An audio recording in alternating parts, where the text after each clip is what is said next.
इस समय विधानसभा चुनाव को लेकर टिकटॉक को लेकर कांग्रेस और बीजेपी के अंदर जबरदस्त तरीके से माथापच्ची का दौर है।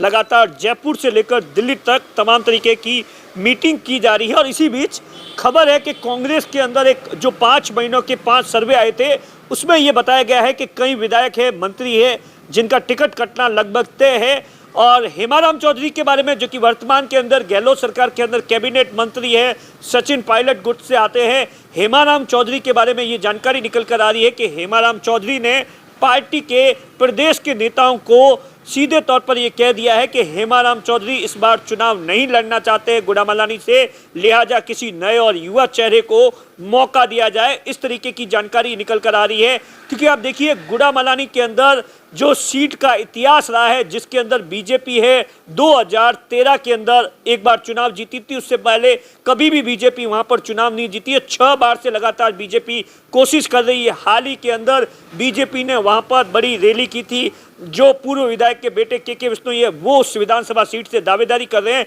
लेकिन अगर हेमाराम चौधरी वहां से चुनाव नहीं लड़ते हैं तो ऐसे में सबसे बड़ा सवाल है कि आखिर कांग्रेस से कौन सा वो चेहरा होगा जो गुड़ामलानी के विधानसभा चुनाव के अंदर उतरेगा। क्योंकि आप देखिए हेमाराम चौधरी लंबे समय से 40-50 साल से लगातार राजनीति कर रहे हैं, कई बार लगातार चुनाव जीत चुके हैं, कुछ चुनाव हार भी चुके हैं और पिछले 2-3 चुनावों में ऐसा देखा गया है कि हेमाराम चौधरी हमेशा इस तरीके से चुनाव नहीं लड़ने की बात करते हैं और आखिरकार पार्टी है वो मना देती है। तो ऐसे में सबसे बड़ा सवाल उठता है, क्या इस बार हेमाराम चौधरी को पार्टी के जो बड़े नेता है वो मना पाएंगे? अगर जो नहीं मना पाते हैं तो ऐसे में कहा जा रहा है कि वहां पर कांग्रेस के पास में जो एक और दावेदारी जो पूर्व प्रधान है ताजाराम चौधरी धोरीमनाथ से है, उनकी एक मजबूत दावेदारी मानी जा रही है। वो लगातार पिछले कई सालों से कई बार वहां से दावेदारी कर चुके हैं, इस बार उनकी। लेकिन ऐसा कहा जा रहा है कि कांग्रेस के अंदर खाने इस बात को लेकर भी बातचीत चल रही है कि अगर हेमाराम चौधरी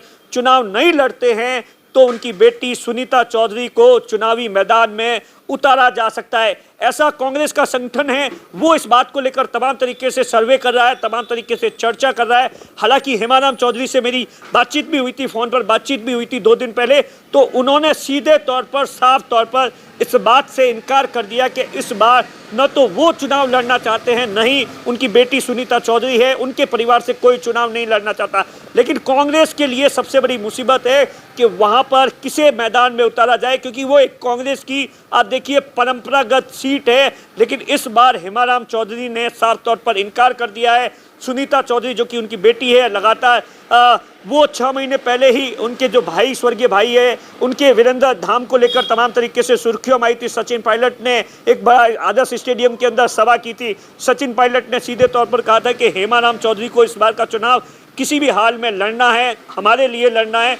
तो अब इस तमाम तरीके से सवाल उठ रहे हैं, क्या सचिन पायलट है वो हेमाराम चौधरी को मना पाते हैं या उनकी बेटी को चुनाव लड़ाने के लिए तैयार करते हैं? ये जो तमाम सवाल है इस वक्त जो कि आने वाले समय के अंदर ही पता चल पाएगा कि आखिर हेमाराम चौधरी है वो क्या कुछ करते हैं। दिनेश बोहरा, बाड़मेर, राजस्थान तक।